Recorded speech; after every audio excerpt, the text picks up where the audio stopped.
Good morning, everyone. I'm Mridupankhi, and I welcome you all to the day two of the Pass Forward, the pleasure, the practice of arts research in IFA. Sorry, I'm a bit nervous. Same here, same here. Okay. Um, so we have today with us Manish Gaekwad, and he will speak to us about his book, The Last Courtesan, Writing My Mother's Memoir.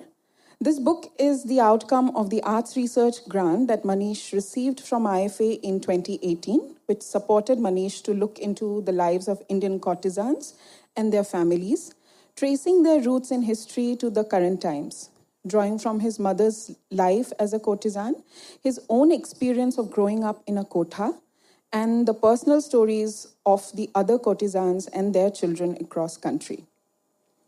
Manish is a freelance reporter of The Hindu in Mumbai. He has worked with Midday and the Scroll.in, reporting on arts, culture, and entertainment. His first book, a travel fiction novel, Lean Days, was published in April 2018 by HarperCollins India. He has written a web series, She, with filmmaker Imtiaz Ali on Netflix. Currently, he's working on his next. Welcome, Manish, and Thank you, welcome Mridu. everyone. Thank you, everybody, for coming. So, before we start, थोड़ा माहौल बनाते हैं. Yes, we'll play some music so that you're a little bit entertained.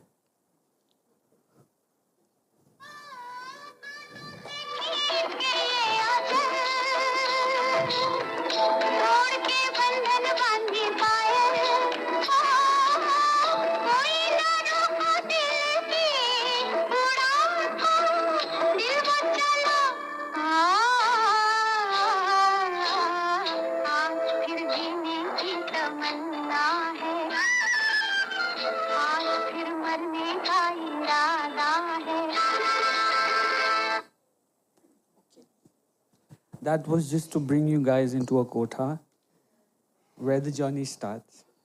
Yes. So, Manish,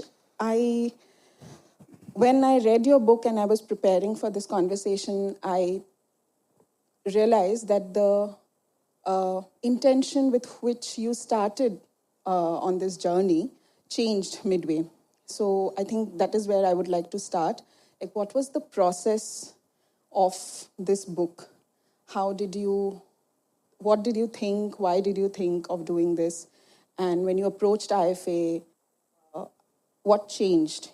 How it changed? Because I have read what this book is about, but it's actually not that.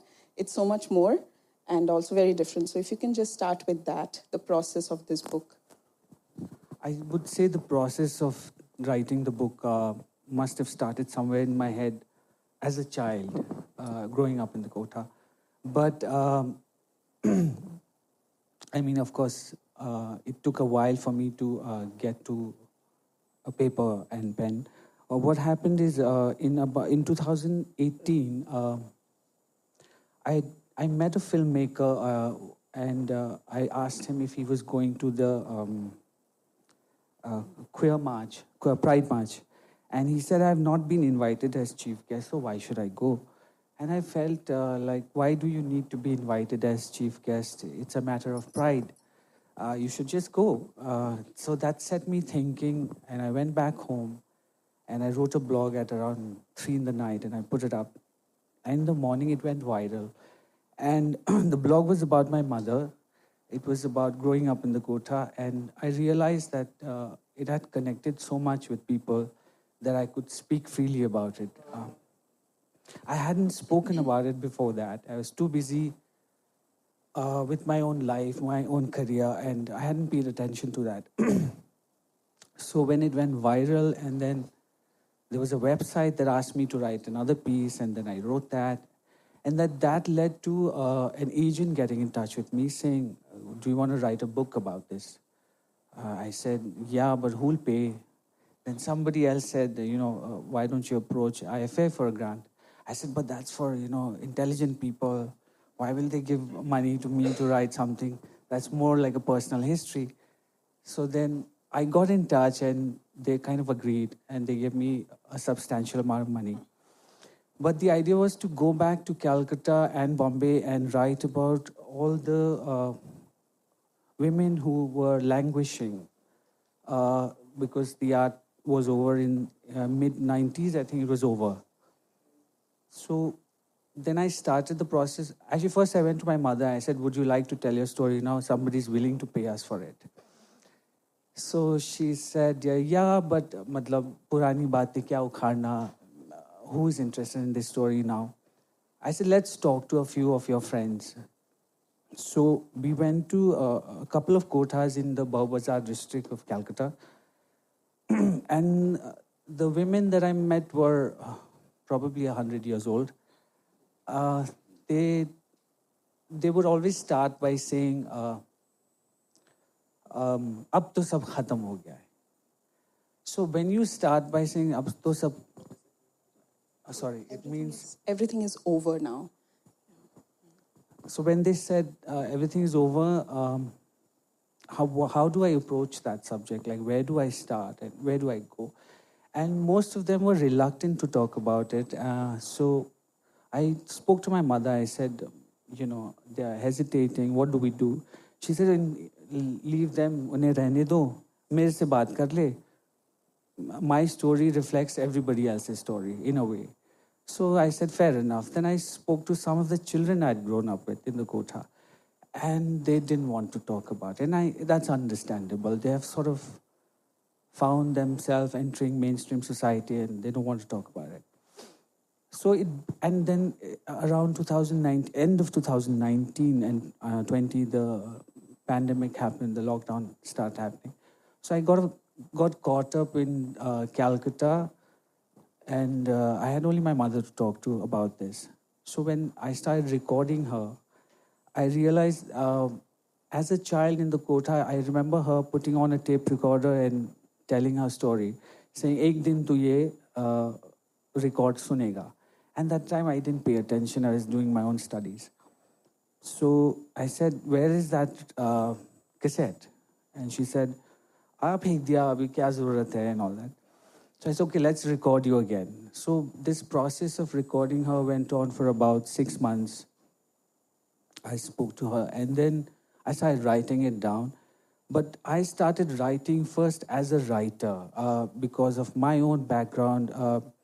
When you start writing and creating from my perspective, then it becomes a little inauthentic because I start crafting it like a writer would do. So I realized that wasn't working for me. So I went back to writing in her voice. And that's when it started flowing. And then I put it together, and then it took a little while to get it published. But it was out last year and it's sitting outside. So before you leave, please pick up a copy and find out. So about you brought the thing about writing style, and it's very interesting because you intersperse Hindi terms and songs. It feels like she's talking. The book is that she's talking to you, and exactly it feels verbatim, right? So why did you choose to bring in so much Hindi? I know it's very important for her, but then in the form of the book, so much Hindi and Urdu, Hindustani. How did you choose to do that? I mean, she speaks like that. So I thought if I try to create her character, it becomes artificial. And I should just let her talk and just put it just the way it is. So what happened is there's a book by Hadi Muhammad Ruswar called Umrao Jan Ada. He talks about meeting Umrao Jan and he narrates her story from his point of view. And when I had read that, and I had asked my mother also to read it, and we found it a little bit boring. So it was something we decided that we will have to keep it in her voice because that is the only way to make it as authentic as possible. So I tried not to put in my own bits, interject at any point, because when a woman is talking, why interrupt? That's wonderful. Um, I would actually like to read a paragraph that from the book and something that we discussed. And yeah, I hope that's okay with everyone. And This is a paragraph that we've chosen to make sure that you buy the book.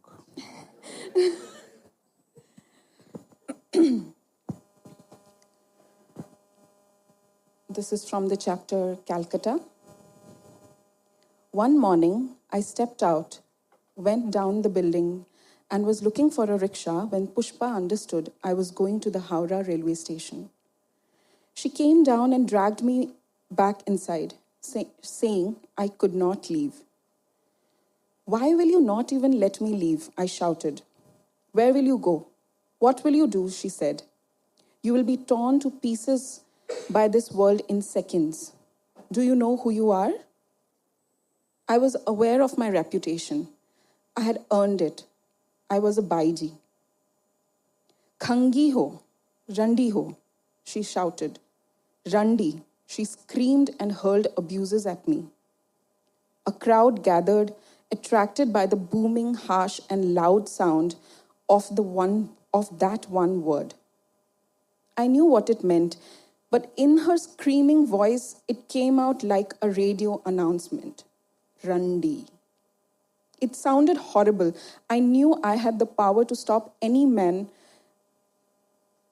in his tracks and make him stare. It also made everyone stare, accusing at the person who was being shouted at. I was being called a Randi. I was being disgraced. I was being humiliated in broad daylight in front of a crowd. She pulled at my sari. I felt naked. Being harassed in public. The word was shrill and loud and deafening. Randi. That is how people saw us. I was not a prostitute, but how does any man know better than to judge us as one when one of our own is calling us a whore, a Randi?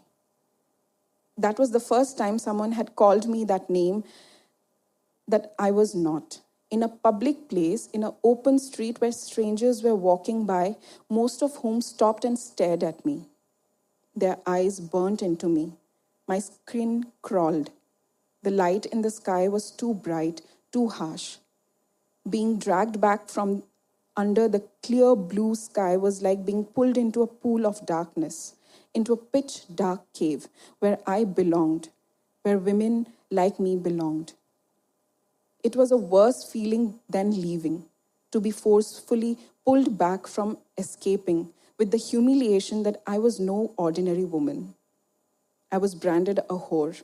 I was stripped of any dignity I might have had as a nobody.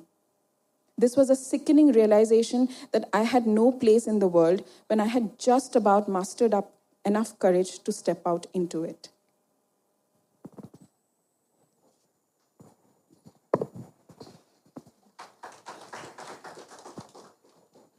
Okay, I didn't realize that reading it out loud would feel so different. But the applause is helping. We are selling a few copies.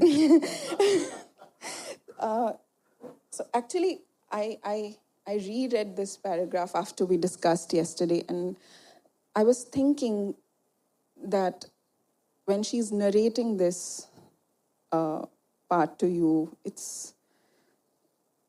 is making me nervous, someone who's just reading it. And to listen to you, your own mother say this to you, and then again to rewrite this, it is too much. So, and even the whole book, I feel that it's too much for someone for whom this is very personal. So how did you deal with this emotion while putting all of this? First of all, we read that the most serious passage, but the rest of the book is very entertaining. It's full of wit and humor, so please don't be fooled by that. This is because it's a serious audience right now, so we had to make sure we read the serious parts. Yeah. So the question was like, how were you able to be objective while putting all of this thing down and listening to what she had to say, about this? So I left the Kotha somewhere in mid 2000 in Calcutta. I left and I went to work in various cities, Gurgaon, Bangalore, Bombay, Pune, all of that. And so that process of staying away from my mother helped me to sort of detach myself from the subject for a very long time. I think I used those many years, almost 2 decades, I think, to process what she had been through or what I had lived through. And it was important to have, I mean, we have a sort of friendship and not a very mother-son relationship, because I went to boarding when I was 4 years old in Darjeeling. So I've never really spent time with my mother. Once a year I would come in the winters and I would go to the Kotha and I would just see all the singing and dancing, and I thought I was inside a film. It was beautiful. So that's the world I knew. And we had a very chatty, pally relationship. It was not like maa ka dulara and, ghar beta aaya, halwa khilao and all that. So, and wherever I went, I would call her to whichever city I was at. We'd spend time there. So when this happened, it was very easy for me to go back and detach myself from the subject, because otherwise I don't think I would be able to accomplish this. And I think all those years of staying away really, really helped.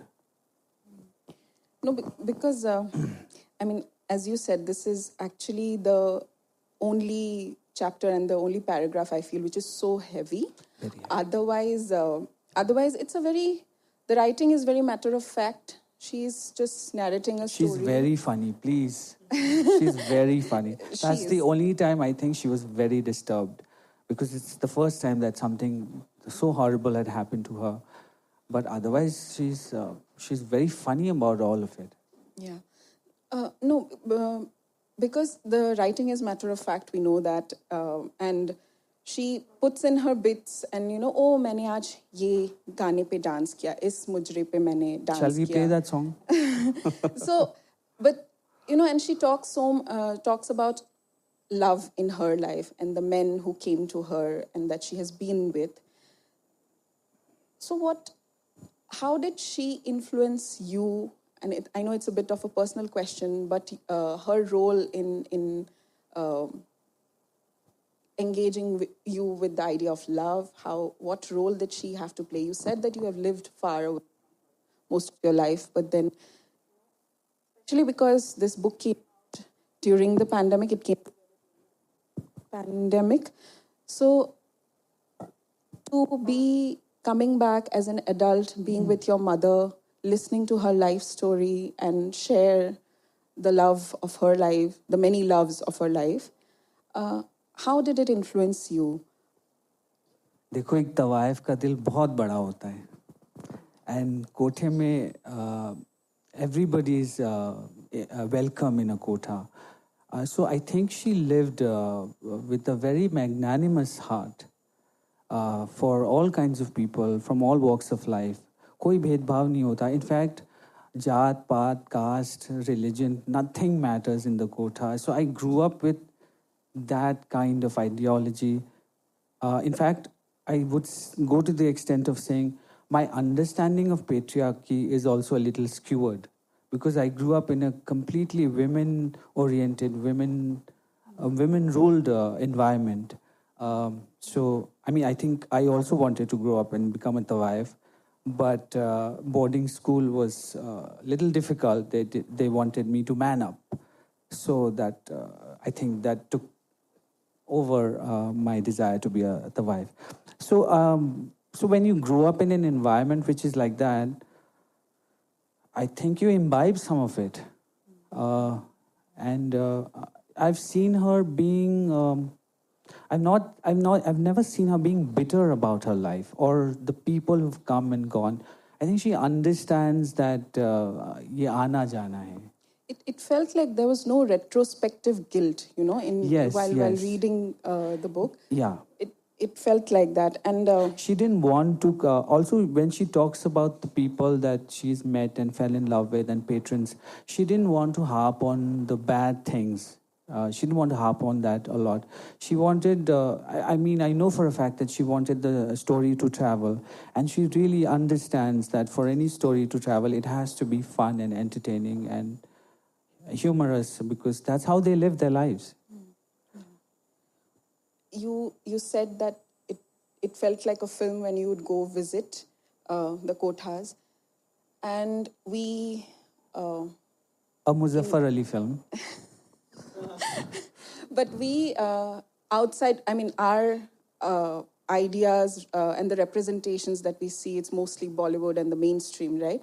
So initially the attempt was to also get something which is more quote unquote authentic, you know, the side that is not well represented.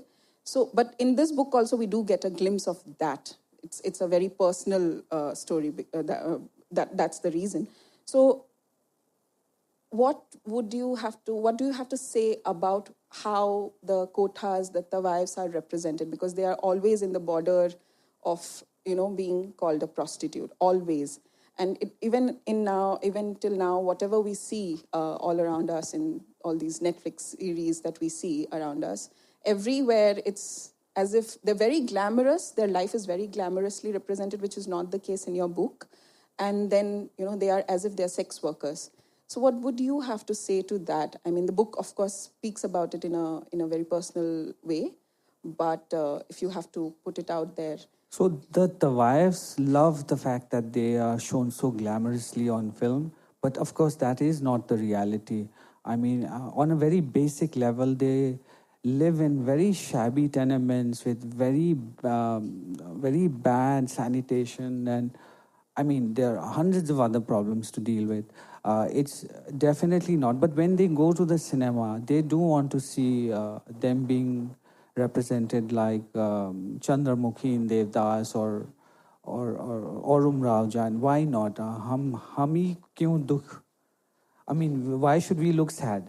Why should we look morose all the time? And they like that representation. They like the fact that they are portrayed as beautiful and singing and dancing and magical and all of that. And then, of course, they have to come back to the reality of their own sordid lives. So it's a film is a form of escapism even for them. But they don't really go back trying to imitate that form. They understand that ये भी वही जादू कर रहे हैं जो हम कोठे में करते हैं.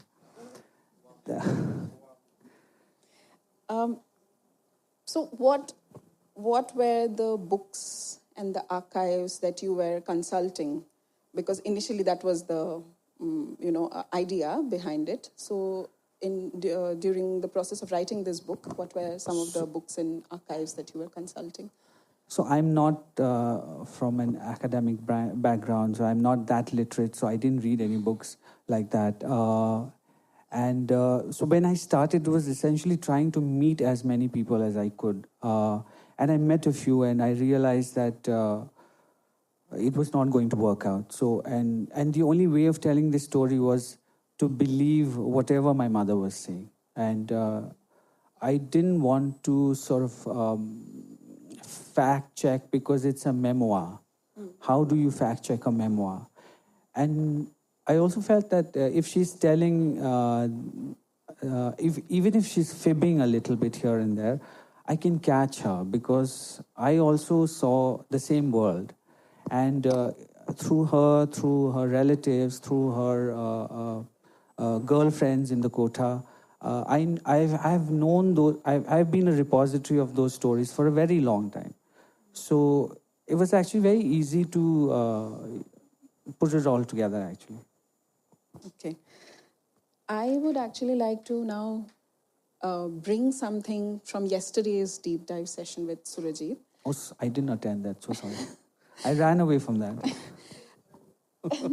I was just wondering, because in the discussion we had, we talked about the erasure in archive, and when we put an archive together, when we present it to the public, do we erase or edit bits? your book has so many different chapters, which are mostly in the names of the cities that she had visited and she has lived, right? So was also, and you said yourself that you yourself are also a repository of all the stories that she has told you, and it came to the book. So was there any erasure from your end as a writer who want this to be out in the public? Oh, no, no, no, completely not. I mean, I would never do that. That is, I mean, against the word of being a writer to do that. I mean, I have read what other researchers and academics have written about this subject.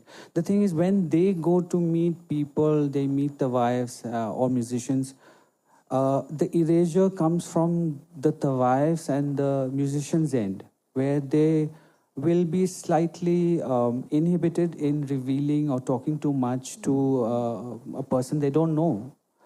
So I had that benefit that I was an insider.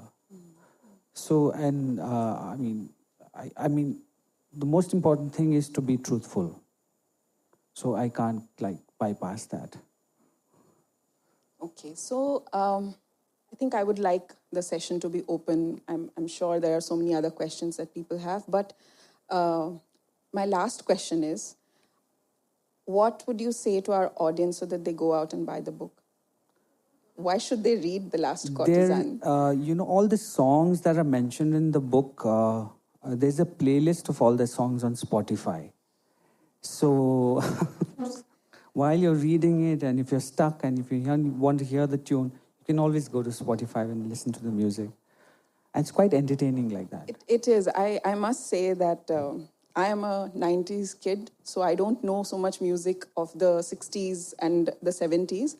But a lot of the music, the lyrics are here, because she would constantly say, I danced to this music and I sang this song from this film and with this actor. So it was quite interesting for me to like go back and listen to that song. So yeah, and you'll catch on because nowadays they remix all those songs. So you're not really missing on anything. Thank you on that note, Thank Manish. you, Thank you so Thank you, much. Madhu. Thank you. So the floor is, If anyone has read the book, even if you have not, I mean, please ask. You know, we have an hour, so we have to, you know. Thank you, IFA. Thank you, Manish, for that wonderful talk. I remember the day IFA had posted about the book talk. All my friends, dancer friends and teachers and I was just waiting for this moment to attend, and thank you so much. My first question would be about the training of the courtesans. I mean, how do they train? The reason I'm asking this is because as a Kathak dancer born and brought up in Kolkata, we have always been told about respectable dance teachers. And Kolkata is filled with male and female gurus. I have learned from a woman herself, but they all come from respectable Bhadralok family, as we call them. And the stories of quote-unquote deviant, non-respectable women is something we are made cautious about. Similarly, there are parts of the cities where we are not supposed to go, Bow Bazaar being one of them. And there are histories about how suddenly these parts of the cities became unsafe and places where one shouldn't go.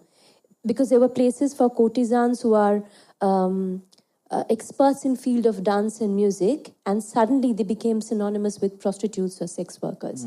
So as a dancer, a teacher or practitioner, the sources about which you are made conscious, you know, where you should go to watch performances, learn, or exchange your works, are limited spaces. You're never talked about these sources. So as a researcher, also the work that I have recently done on Metia Burush, I was asking the same kind of questions about where are the stories, where are the people? And the answers would be, kuch nahi hai. Sab khatam ho chuka hai. And I'm trying to think about the training of the courtesans, because we do have gurus in schools where we go to give examinations, but they are also custodians of culture and tradition. So how do they train? Whom do they meet? Whom do they teach? So what happened in my mother's case is she was taken from a village in Pune and as a child, and she was a child bride first, and then she was taken to Agra and she was made to work there for somebody. And after a while, when she, I think, hit puberty, they took her to Sonagachi to sell her. but she was no longer a virgin, so there was not a good price for her. So they decided to give her away to a kotha. Now, in the kotha, like you said, when the ustads had come from a certain gharana, the Banaras gharana, for example. So this is around the late 70s, I think, when she was in the kotas of Calcutta. So by that time, it had sort of diluted. So the teachers were themselves, I would say, chalu teachers, teaching you the fatafat Bollywood wala naach gana. So the classical element of it, I think, was sort of wiped out. But whatever little was remaining, I mean, of course, she was taught Kathak and she was taught to sing. And she was a great dancer, not so much a singer, but I never had the heart to tell her that. Uh,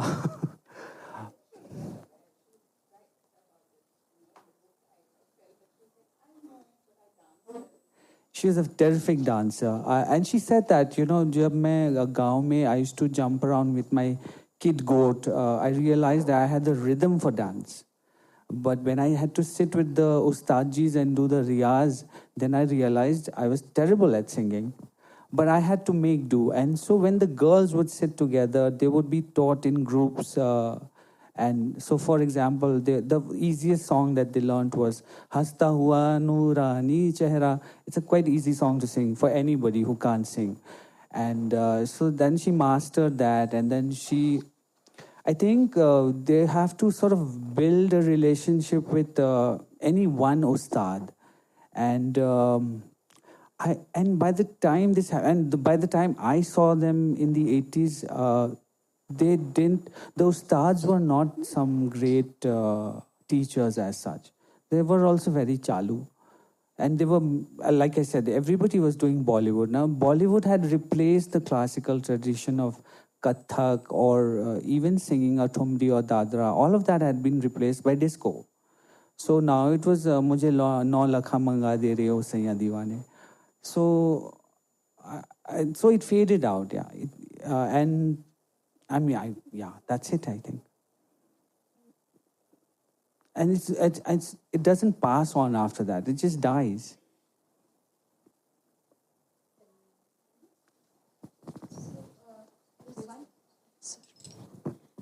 One, of course, is a question. It's fascinating. Thank you so much for sharing your personal account of your mother's life journey. One comment and one question. First, the question. The fact that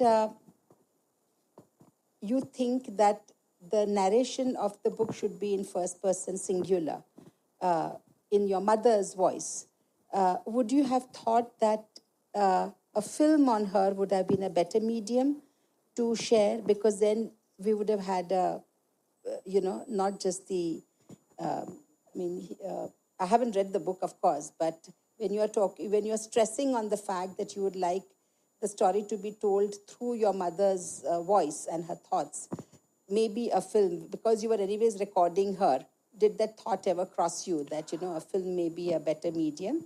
That's one. If Shah Rukh Khan had given me money, should you? I mean, why not? But I think... no, in all serious note, I'm only trying to talk of course, the fact that you've written a book also leaves a lot to the imagination of a reader, which is wonderful. And which is why I'm keen to read, because, it conjures up another kind of an image in your mind. But unfortunately, as you've been often mentioning, that there are certain stereotypical, especially I've lived in Bombay, so there is this dance bar, and then there are these red light areas, and the tawayaf, and the courtesans, and, the high class, upper class people, all of this. The stereotypes are so strong in our mind, it doesn't allow us to cut through that to be able to see the narrative or read the narrative with a fresh perspective. I think that would be our drawback for most people who are aware, and I think most of us would be aware of it. Nobody reads, I agree. Yeah. And the comment is that it seems like the Bollywood and the Tawaiffs, they seem to be mutually feeding onto each other. Whether, I mean, you've been giving so many references from Hiramandi downwards to you go to Guide and even before. There is a lot of feeding into each other. So now, who's to say who's original? Who's feeding whom? I mean, when Hiramandi happened, there was an onslaught from Pakistan saying Lahore was nothing like this. There was no such thing as Hiramandi, etc. So, how would you deal with things like that especially when you are talking of your mother and you wanted to be very authentic and very correct? So was there something where you felt that, oh, this is not going to go down people's throat because their very strong image of something else is a myth, but it's hard to break? That is true. I mean, of course, Bollywood feeds a lot on the Tawaiffs. I don't think it's the other way. The Tawaiffs. Why would they dance to all the Hindi film songs then? That's because the patrons are saying, "Kuch chalu chalao, kuch jaldi karo." You know, I don't have the patience for your tumri. It's the new currency that's speaking. So they are only. Does it also reflect on the audience then? Because in Gujarat, nowadays you people look at it as in a very derogatory way, but at one time it was a matter of status to be able to afford, to be able to go, to be able to sustain another woman other than your wife and children and all of that. It was a matter of pride that, well, I can afford it. I'm a rich man. That was the kind of thing. And I think we are kind of bogged down with a certain Victorian values of, that you have to just be with. This is how I look at it from where I come. So for me, it was important to tell the story in literature because it survives most other mediums. And for longer. I mean, books have survived for, I think, 5,000 years or more. So I'm hoping this one will. I don't know about film. But as I was growing up, and she wouldn't let me touch the ghungru or the harmonium, saying ye gandi cheez hai, ye tumhare liye nahi hai, tum padho likho. And so I used to wonder why is she not letting me sing and dance, because this is so much more fun than reading books.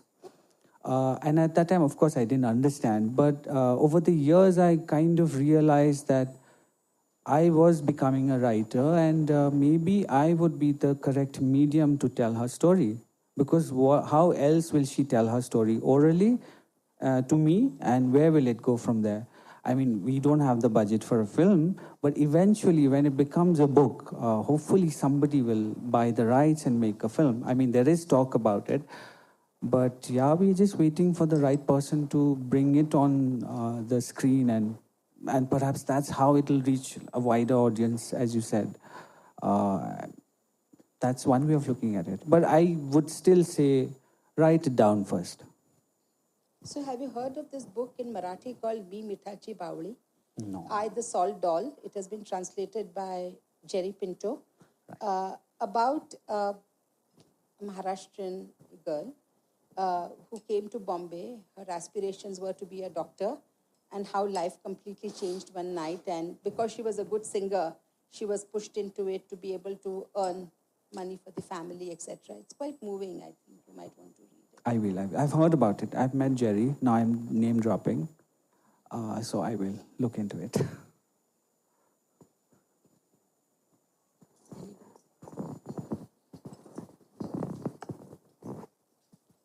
Thank you.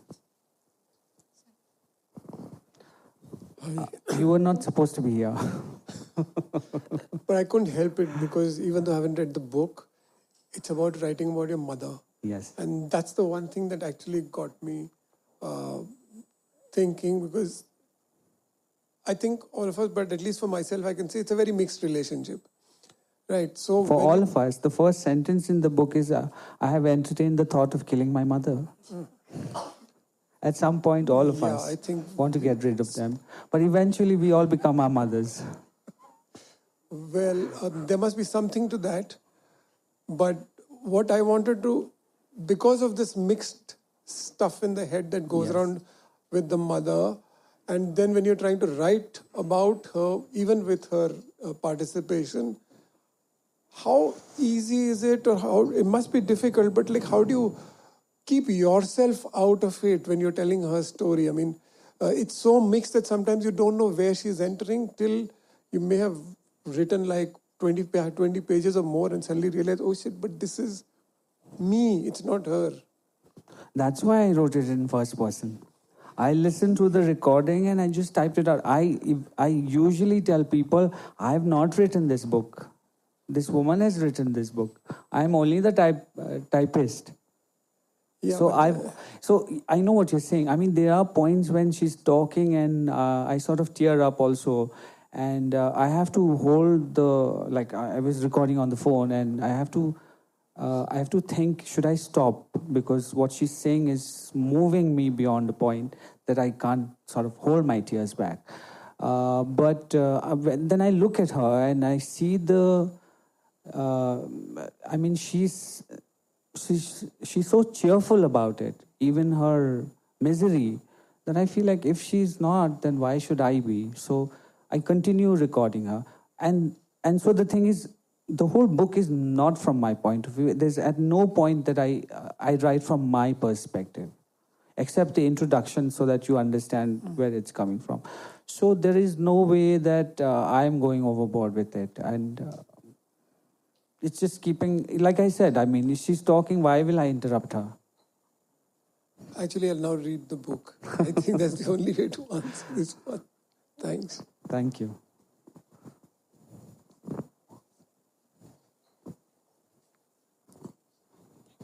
Hello, hi. Just an extension to the same question. I just wanted to know from your point, like, what were your days like, and did you also need to be a facilitator? You can call yourself a medium, but what does, like, want to also understand what does that mean, and did you ever feel the need to not interrupt, but there may be pauses? The day is also going, like, from morning to evening. So your rituals and chores come in between. So how did you manage to keep the flow going, and what was that routine during like? the writing? When you were recording the conversations and in that process? When I was recording her, the process was Aam Zindagi Hai. Like, you didn't have to interrupt for sure, but did you ever feel the need to facilitate anything, or start a conversation, or start from a certain section, or? No, I just had to go, and I mean, the one fine day I sat with her. I said, "Listen, it's time to tell your story, which you've always been wanting to say." And she had said that I never got an education, but I want my story, if it even helps somebody to make the right decision for themselves, I would like to tell it. So every day at around 6 o'clock in the evening, when it's her chai time and she's very relaxed, so I go and sit with her and I say, "Okay, now let's talk."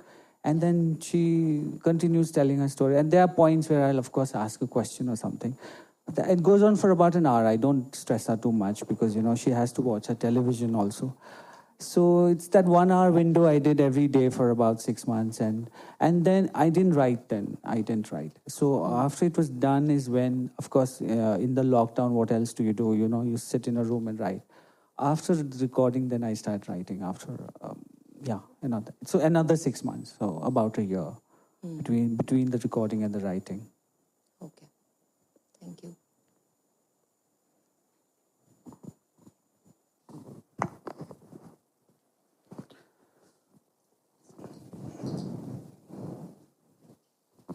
Wow, that's a lot of questions. Thank you so much. We have to prove that we can make use of this 1 hour. So my question was regarding finding out which event happened after what. Like, I've been trying to record my grandfather's story. Like, he's no more, but I've been trying to record his life through, my grandmother and my father and everything. And each of them say different timelines. He was here then, he was then, and his age was this or that. And one of the aspects of at least the history that I come from is, we know the names of 8 generations, the other, but partner or girl children, nobody knows. So it is only from my grandmother's, great-grandmother's generation that we know the name. But so one of the aspects of telling a personal story was these kind of challenges of names going unknown, what they did, where they were, where they came from, and recollecting history in the manner of the way it happened. I haven't read the book. I want to read the book. That is why this question. For us, music aids memory. So any time that she was confusing her timeline, I would sing a song from that era, saying उस ज़माने में ये गाना चलता था, आप ये गाना गाते थे. So then she'd be able to recall, and she was also losing memory. So we used music to go back in time and remember a lot of events accordingly. So music really helped us to put this together.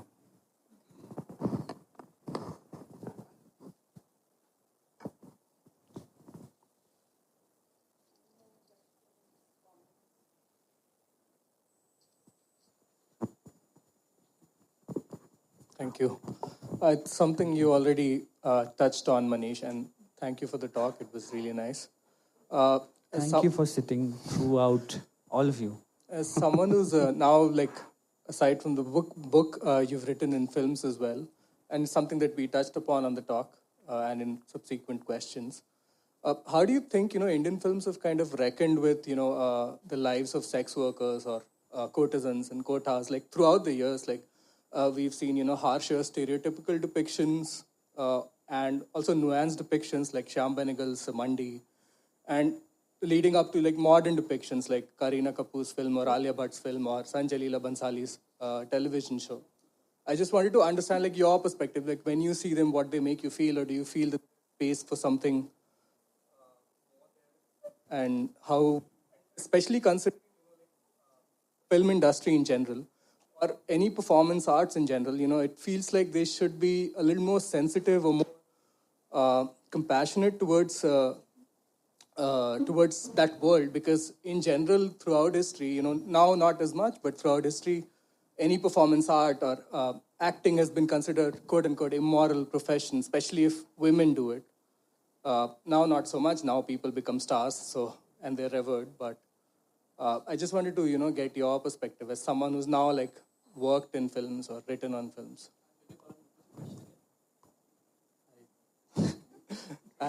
Sorry. I just wanted to get, like your perspective on, how you think, not just Bollywood, but Indian films in general have reckoned through that history through different, depictions. Some have been like more stereotypical, some have been more nuanced. And you think, and like for the past few years, it has kind of settled into a romanticization of it in a very like a singular way. Like you mentioned, Hira Mandi is there, and Chameli and Gangubai. All of these films have kind of a uniformity to them, right? Do you feel that it's going somewhere else, or is there space to go somewhere else? Or I mean, all of it is fiction and it's entertaining. So I welcome all of it. You spoke about Shyam Benegal's Mandi. Then there is that also. But there are all kinds of interpretations, and why sort of not allow that? I think everybody should make what they want to do. It should coexist peacefully. It's fine. I have a question. So, what's your favorite song from that era? Like, which you hold close to your heart? Oh my God. That question will take about an hour to answer. From that era, now can you be specific? 60s, like, 70s, 80s? Like all the time you've been there, you must have, heard a song which was like, still connected with your heart. So, any specific song?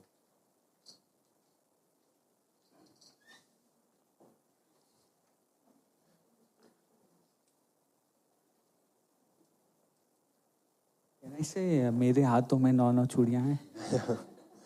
I mean, that's the last of the songs that I heard in the Kotha. This is 89, 90.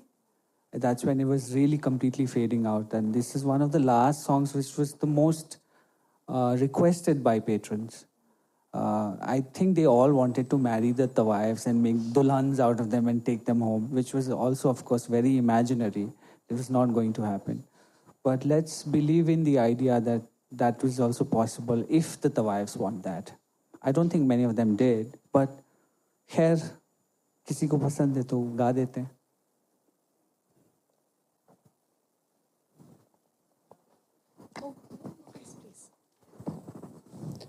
I can't remember where I've heard this or read this, but somewhere I heard or read that films don't necessarily owe anything to literature.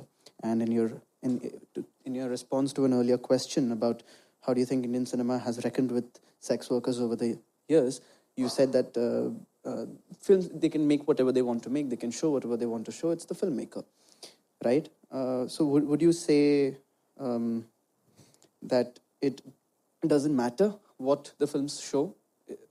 And in connection with, I forgot her name, what she asked about, would you think, did the thought come across to you, whether it would have been a better idea to make a movie than a book? Would you now say that that writing a book is better? Of course, always. Film work is, it's a work of fiction. And if we are looking at film to change society or change perspective, then we are in trouble. Because I mean, they have the liberty to do what they want, and you have the liberty to be as influenced as you want. But if you ask me, my preference is text over film. Wouldn't you say that film is also one form of text? Yes, it is, but it's fiction. Okay. All of it is fiction. Okay. Thank you. Do we have any more questions, comments? Okay. If not, then thank you, everyone. I just had one last thing to say, that it's a beautiful story of Rekha Bai and her resilience and her love and laughter and joy. I think whenever possible, you must read it. And just, Manish, one thing I actually forgot. I wanted to ask you. Brilliant. Why did you choose this photograph? I mean, just the story behind the photograph on the cover. So this is a photograph taken somewhere in the mid-80s in a kotha in the Congress House, Kamatipura area in Bombay. It was my birthday, and she was dancing for us children. And at some point, I think she just wanted to show off. So she put a bottle on her head and she tried to entertain us by saying, look, I can balance this. And for a long time as a child, I thought, is she from the circus? But this image stayed with me forever. And every time I would look in the album, I used to wonder, at some stage in my life when I become a writer, I'll use this image. So I showed it to her and I asked her if I can use this. And she was like, yeah, go ahead. So we use that. Thank so you it's so a much. personal, intimate photograph. It's not something that the patrons made her do. But she did do that for the patrons also. She had another move where she would bend backwards and pick currency, rupees with her mouth. And that was really tough. And that's something I would look through the, parda, and we were not allowed to watch. But I'd peep and I'd look at her and I'd be like, she definitely belongs to a circus. Thank you so much, Thank you Manish, so and much. thank you everyone for being a lovely audience. Thank you.